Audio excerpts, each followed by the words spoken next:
ഇവിടെ പഠനം കഴിഞ്ഞാൽ എങ്ങനെയാണ് ഹൈ പേ കിട്ടുന്ന ജോലിയിലേക്ക് എത്തുന്നത്? ഇത് ഹൈ പേ എന്ന് ശരിക്കും പറയാൻ പറ്റില്ല. ഇത് മേൺസ് ടാക്സ് ഡെവലപ്മെൻറ്റ് പഠിച്ചു കഴിഞ്ഞാൽ, എസ്പെഷ്യലി AI പഠിച്ചു കഴിഞ്ഞാൽ അത്യാവശ്യം നല്ല പാക്കേജ് കിട്ടും. അപ്പോൾ അവർക്ക് കിട്ടുന്ന ഒരു ഹൈ പേ ആയിട്ട് ഞങ്ങളിവിടെ കാണുന്നില്ല, അതൊരു നോർമൽ പേ ആയിട്ടാണ് കാണുന്നത്. കാരണം അതിനത്ര പേ ഉണ്ട് ഈ മേൺസ് ടാക്സ് പഠിച്ചു കഴിഞ്ഞാൽ ആ ഡെവലപ്പേഴ്സിന്. അപ്പോൾ അതുകൊണ്ട് അത് അങ്ങനെ പോവാം. പിന്നെ ഇവർക്ക് ജോലി കിട്ടുന്നതും ഒക്കെ ഇതിനൊക്കെ ചെറിയ മെത്തേഡ്സുകളുണ്ട്. ഇപ്പോൾ നേരത്തെ ഞാൻ പറഞ്ഞ മാതിരി പ്രോജക്റ്റുകൾ ചെയ്തോ. ഇവർ പഠിച്ചിറങ്ങുന്ന സമയത്ത് ഇവർക്ക് 4 പ്രോജക്റ്റ് ഉണ്ടാവും, 4 ലൈവ് പ്രോജക്റ്റ്. അപ്പം തന്നെ ഇവരെ കപ്പാസിറ്റി വരും. കപ്പാസിറ്റി ഏതൊരു ഇൻ്റർവ്യൂവിന് ചെല്ലുമ്പോൾ ഇൻ്റർവ്യൂവർക്കും HR-നും മനസ്സിലാവും, അല്ലെങ്കിൽ ആർക്കാണെങ്കിലും, ഇപ്പോൾ മാനേജറാണെങ്കിലും. അപ്പോൾ അതുകൊണ്ട് തന്നെ ഇവർക്ക് ജോലി കിട്ടാനുള്ള സാധ്യതയും കൂടും. അപ്പോൾ അവർ നല്ല പാക്കേജ്, നോർമലി ആ ഒരു പോസ്റ്റിന് ഈ മേൺസ് ടാക്സ് ഡെവലപ്പേഴ്സിന് അത്യാവശ്യം നല്ല പാക്കേജ് ഉണ്ട്. അപ്പോൾ ആ പാക്കേജും കിട്ടും. അപ്പോൾ അങ്ങനെ അല്ലാതെ ഇതിന് ഒരു ഷോർട്ട് കട്ട്സും ഇല്ല.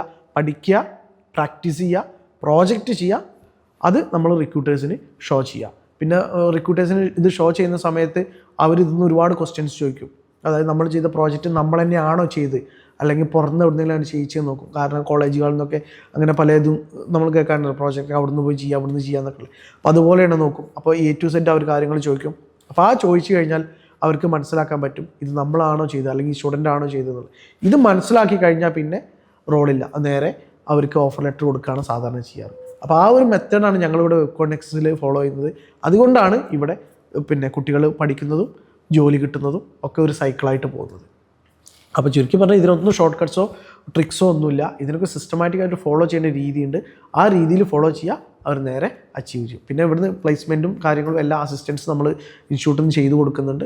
അപ്പോൾ അത് ആ സപ്പോർട്ടും കൂടി ആവുകൊണ്ട് ഇവർക്ക് ഒരു ടെൻഷൻ അനുഭവിക്കേണ്ട ആവശ്യമില്ല. ഇവർ സ്റ്റുഡൻസിൻ്റെ ഭാഗം എന്താ വെച്ചാൽ വരിക, ഇത് പഠിക്കാനുള്ള പഠിക്കുക, ചെയ്യാനുള്ളത് ചെയ്യുക, ദാറ്റ്സ് ഇറ്റ്. ബാക്കി കാര്യങ്ങളൊക്കെ നമ്മളെ ഭാഗത്ത് നിന്ന് സപ്പോർട്ട് ചെയ്യും.